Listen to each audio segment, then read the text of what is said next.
Hello, everyone, and welcome back to the Stephanie Stevens Show. Thank you guys so much for joining me here on my YouTube channel, Stephanie Stevens T. Please be sure to subscribe. Check that button at the bottom. Today on my show, I have the fabulous Karla Ray James from the Rhubarb Festival. I asked her to be on my show today because she is an actress with a mission. And we also are going to be talking about hormones, transitioning, and her memories of R&B singer, trans woman Jackie Shane. So, ladies and gentlemen, welcome to my show. This is the fabulous Karla James. Hi, girl. Hey, Stephanie. How are you? I'm good. Welcome to my show. Thank you. Thank you so much. Delight to be here. Flaming red hair. You know it. I love it. I love it. It's great. Now, I'm glad that you came on my show today. The reason I wanted to have you on the show is because I thought watching you at the Rhubarb Festival in that Bubbles Trans Pride, Yes. I thought you were amazing and you had a great message, and I wanted you to share that with our audience today. Where are you from? I'm originally from the East Coast. I grew up in Nova Scotia. Okay. And like, how long have you been in Toronto? I've been in Toronto various times through my life. Most recently, I arrived in 2012. Now, do you can you just give me a little bit about your childhood? Do you have mom and dad, brother and sister? Yes. I'm the eldest of three children. I have two sisters, both younger. It was the sort of the standard little nuclear family, mom, dad, three kids. Okay. The family basically broke up when I was about 12 years of age. Okay. And pretty well, my mom left, and about a year later, I left. Okay. So now, how long have you been in Toronto? 8 years. 8 years. How do you like it? I love it. Oh, okay. I love it. Now, are you living downtown? Yes, I live in Chinatown, very Kensington Market, very vibrant area. I saw a little blurb on your Facebook page. It says the Queen of Spadina. Yeah, that would be me. Oh, okay. So now, I saw you in the Rhubarb Festival doing this piece. When did you start acting, or when did you want to? Like, how long have you been acting? About 4 months. Yeah, this is my latest incarnation. Oh, okay. Yeah. So this is not part of the transitioning. No, this is actually something that has come as a result of transitioning. Oh. Yeah. Oh, so an opportunity came. Yes. Well, Okay. you open doors, right? So now, how long have you been taking hormones? I've been on hormones now for 5 years. So what, can I just ask, what made you think, how did you know you were different? When did you know you were different? I knew very early on. I didn't know what I was, but I knew I wasn't the same as everybody else. Okay. It was a lifelong journey of discovery, actually. I'm late transitioning. I've been in transition now for 10 years. So now, after transitioning, after just deciding that you wanted to be the woman that you are, now, what were some of the positive and negative struggles along the way? What was the good and the bad? What's been the good of all of this? Yeah. Well, the good, as I mentioned a moment ago, is it's all kinds of doors have opened to me. Opportunities that I never could have imagined. Things that I would never have the confidence or even the courage to try. As far as the negativity goes, the hardest part is society's inability to deal with my transness. It's that I don't have a hard time. I don't have a problem. They got a problem. Now, what have been some of the good points? Like, what have been some of the positive points? How do women see you? I sometimes think maybe certain women don't like us. Generally speaking, women love me.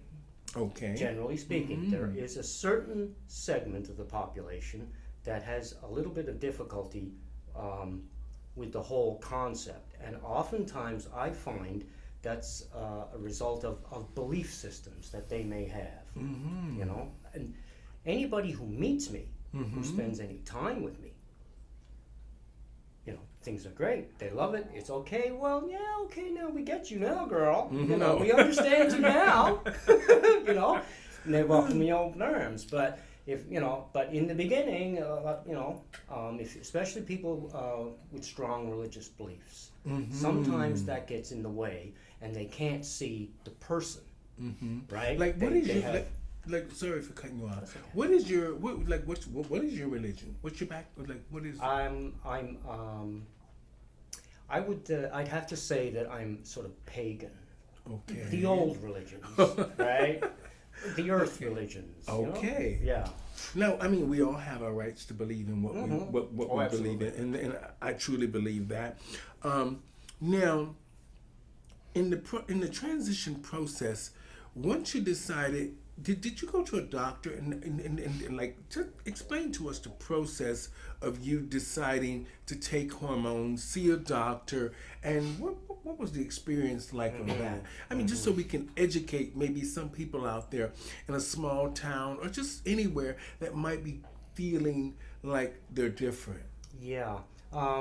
It was. I'm an older woman, and it was difficult back then because even the medical profession, and perhaps I could say particularly the medical profession, really was not very accepting. There was a tendency to pathologize, the tendency to say, well, there must be something wrong with you. If you're different, then that's an indication that there's something wrong with you, so we got to treat that, right?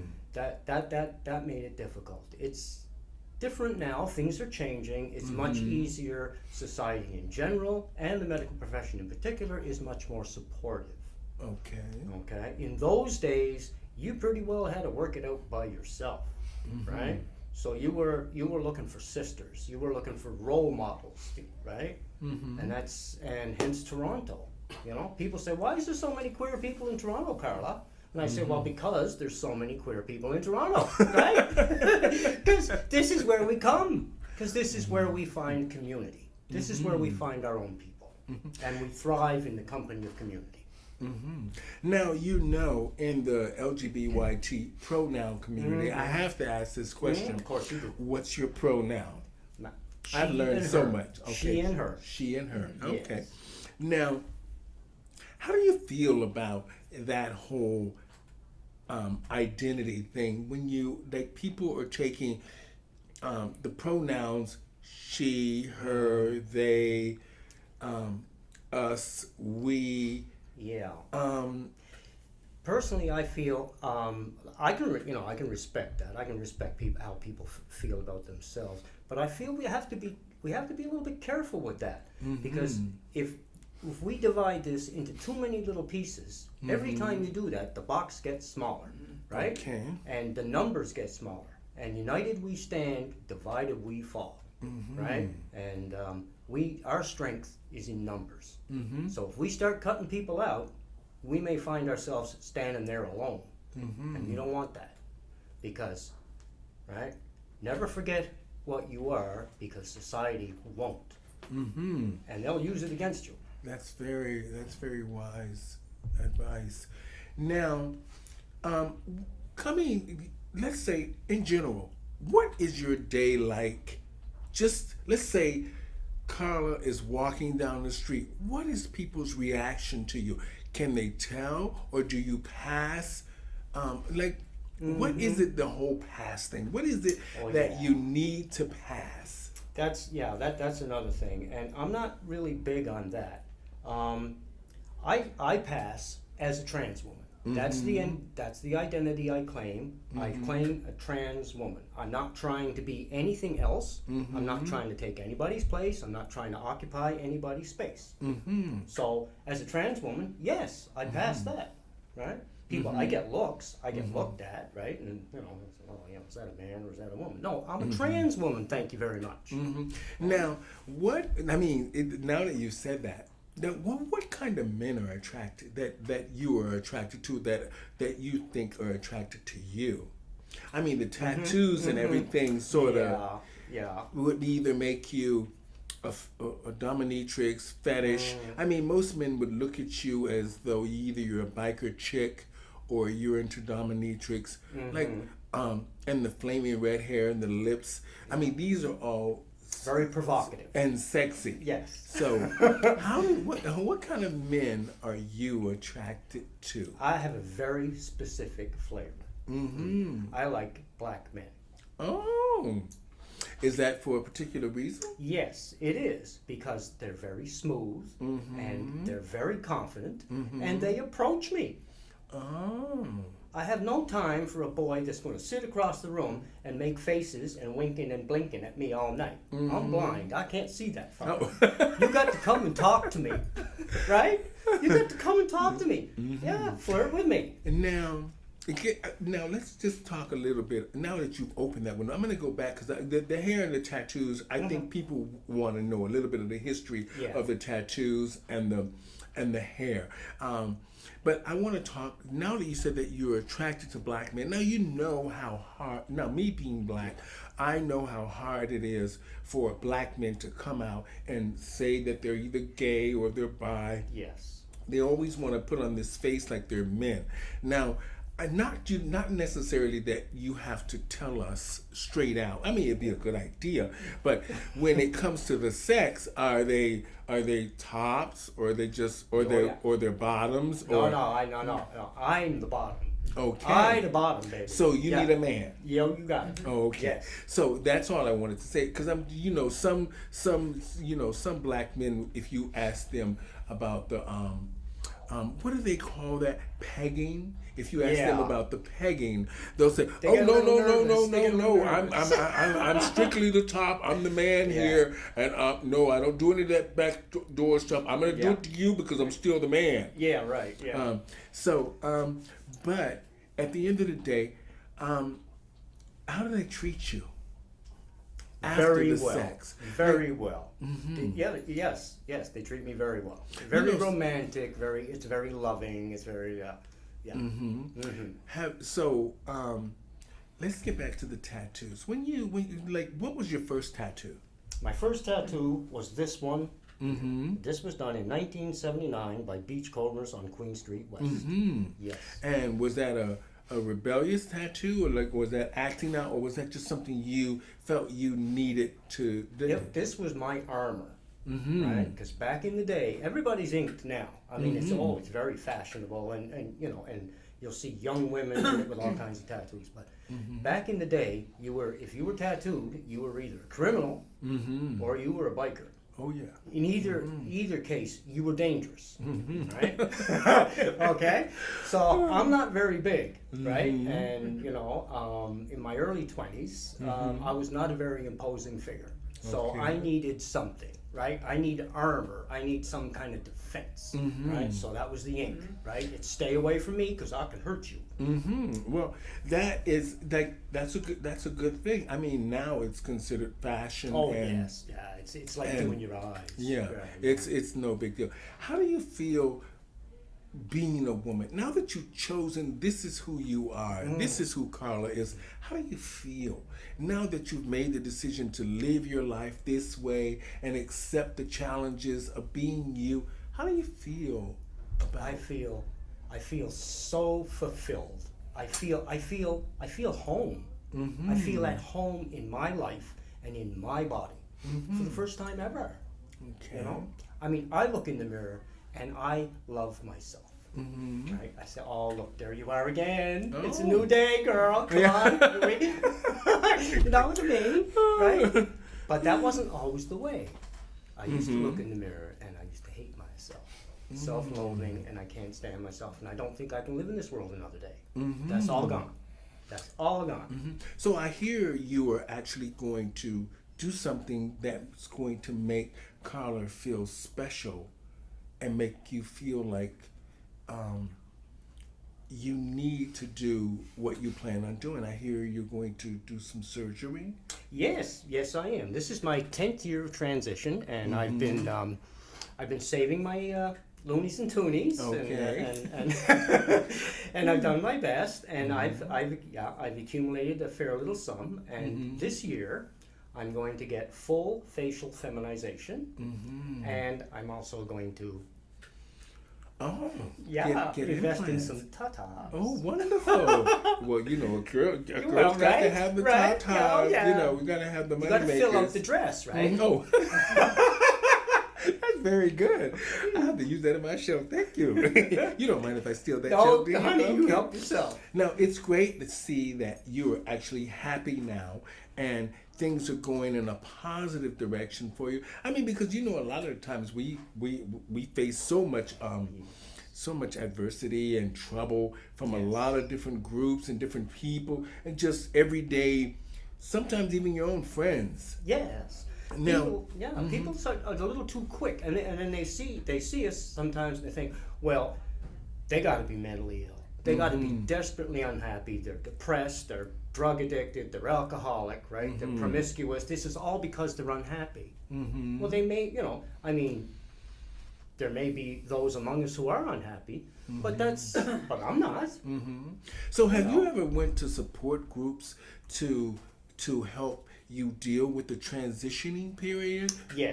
Yes, and I found that a real positive experience, and it made a huge difference. Now, what did your family think? Like, what did your family think? You say you My have father two sisters. disowned me. Okay. He didn't think too much of that at all. My mama was very supportive, but then my mama was very supportive all my life. No matter what I did, she was always there for me. You know, that's a really important thing. Yes. I tell people all the time, my mother used to tell me before she died, she used to tell me this forever, that I am a blessed child. And it was just weird how she just always knew. Well, that's your mama, girl. Of course she knows. It was like she just always knew. And it's great when we have that support system, I must say. Now I heard that you met one of the first trans women, or you read about her, or she was an inspiration to you, Miss Jackie Shane. Yes. Oh my goodness. Tell me a little bit about how you first, Well, I've always been a big fan. I grew up during the 60s and 70s. Motown was such a huge part of popular culture. I mean, it totally dominated popular culture at the time, right? And Jackie Shane, rest in peace, rest in power, was such a force of nature that at the height of Motown, they were chartering buses in Detroit to come here on the weekend to see her perform. Now that's got to be something. When Motown leaves Detroit to come to see you here, that's saying something. Yeah. You know, she's an inspiration and an icon. That it's weird. I looked at the some of the back footage of Jackie Shane and everything. She was elegant. Yes. And very raw. Yes. I like the fact that she was raw. She lived her truth. She really did, and she just laid it out there. And if you didn't like it, that's your problem, not hers. Yeah. So she was was she from Toronto?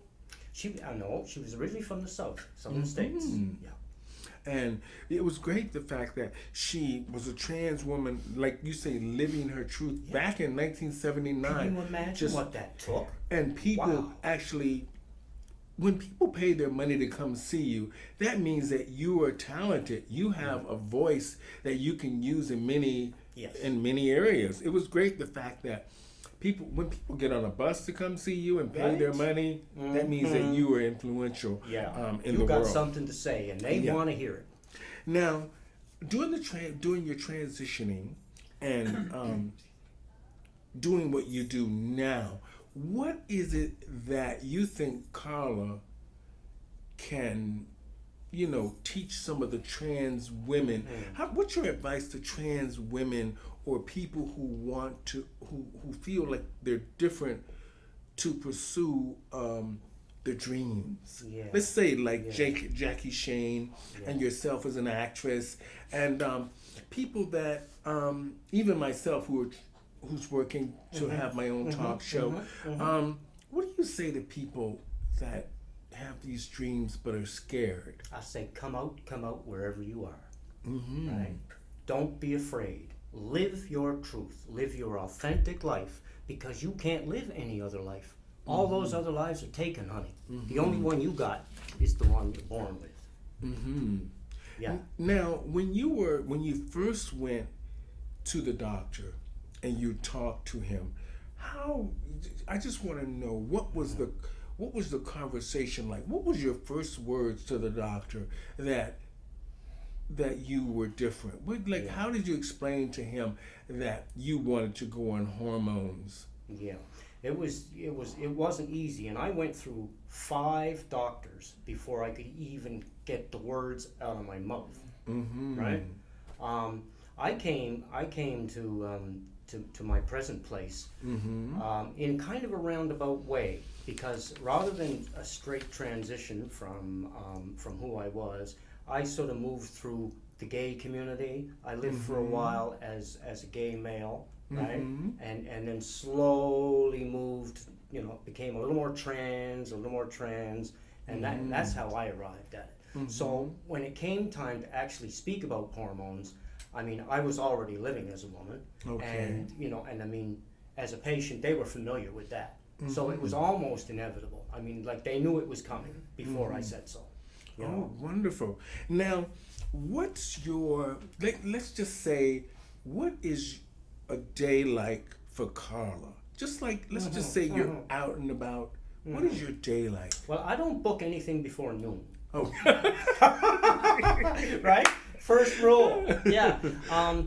That doesn't mean I get up at noon. No, I'm an early riser, but I reserve the morning for my own purposes, right? You have things to do, right? I take care of my own business, my own errands, and then after that, I'll deal with the world. Right? Yeah. So, do you think what's your advice to, let's just say, people who are now taking hormones and going through and thinking about maybe reassignment surgery? How important is it for you to see your doctor? How important is it for you to see your support groups, see your doctor?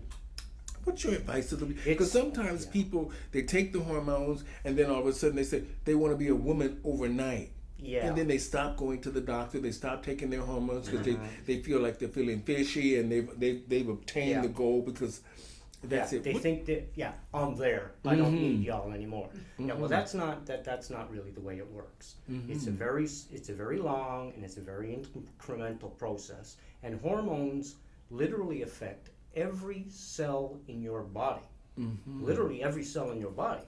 So it's important that you maintain contact with the medical profession, with your doctor. It's important that you apprise your doctor of all the changes that you feel and the changes that are happening, because you may not be aware of warning signs, like general health. Like one of the concerns for older women on estrogen is blood clots. The Ontario, I'll give you an example. The Ontario government will cover estrogen injections, but they won't cover estrogen patches because they tend to be a little bit more expensive. But injections are not safe for me because they have there's a higher frequency of blood clots. So I pay for my hormones out of pocket. Okay. And that's on the advice of my doctor. Okay. So it's vitally important that you keep in touch with your doctors. Do you plan on having reassignment surgery? No, I do not. No, I'm the girl with something extra, and there I'm you just happy with that, honey. Me too. Yes. Now, when you say about having when you think about your daily life as a transsexual woman.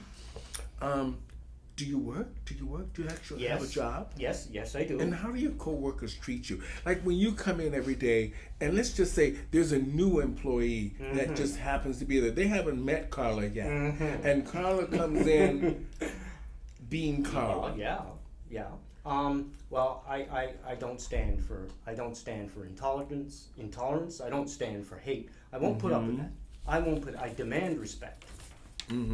Yes. So no, I have no time for that. No time whatsoever. So this is something that's always bugged me about the LGBTQ, I'll say pronoun community. Now, when we have the Pride Parade, the Gay Pride Parade, Yes. and now they just call it the Pride Parade. So it's more acceptance and people get more sponsorships and everybody can feel inclusive without the word gay in it. Now, I've noticed they have now 3 different parades. Yeah. The Trans Yes. March, Yes. the Dyke March, and Yes. then the Pride The Parade. big production, the big Pride Parade. Yeah. Now, why is it that it's important to have, why don't the trans community march in the Pride Parade instead of having their own parade? Yeah. Why don't what we? sense Yeah. that Why that being make? like that? Why don't we just join in with everybody else? Well, what happens? Because we are much fewer in number, what tends to happen is we get lost in the crowd. Okay. Right? So I mean, our needs are not recognized. We're not seen. We're not acknowledged. We're just another. We're just part of the circus. Right? Well, now, sometimes trans women have been thought of as drag queens. Have yeah. people called you a drag queen before? Yeah. Now, back in the days, in the Stonewall days, drag and trans women were the forefront of the fight. Yes, they were tight. So, for me, it just seems very strange that there would be 3 different parades. Yeah. Well, the trans parade. I'm supportive of the trans march in that.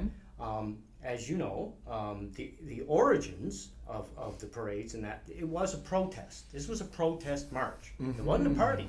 The party come later, right? It was a protest, and the point of keeping the trans march separate is because our battles are not won.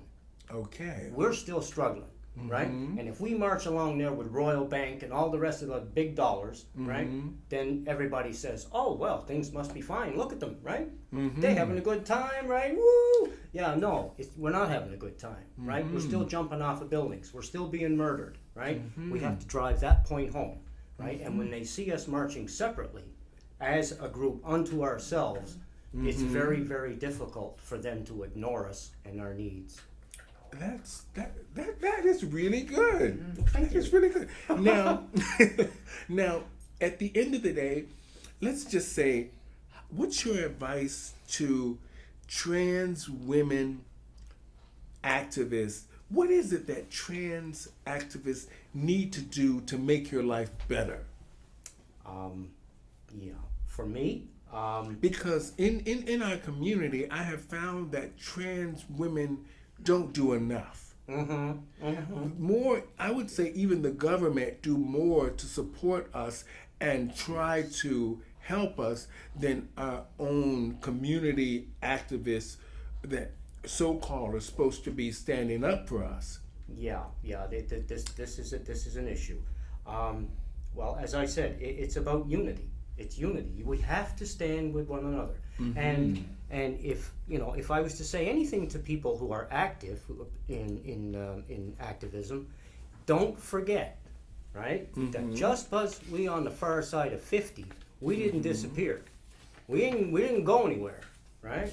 There are as many elderly trans women as there are young women, right? And our needs are every bit as important as 20-somethings, right, who are parading around looking fabulous. That's all wonderful, but don't forget about us. That's Because right. we've been here all along. Yeah. Don't forget about the trailblazers, the got ones that were in the trenches, the ones got that it. started it all, the ones that took the punches. Yes. A lot of the times the kids forget about that today. I am so glad that you were on my show today. You're an inspiration. I just loved you in the Rhubarb Festival, and I wish you nothing but more success as an actress. You were amazing, and you just made us think, and I just want to say thank you. And as a person of just what I consider normal. For me, this is normal. And I'm talking to someone that is normal. This is our world. Welcome, sister. Thank you. Thank you so much, Karla. Such a pleasure to be here. And it's great that I met you.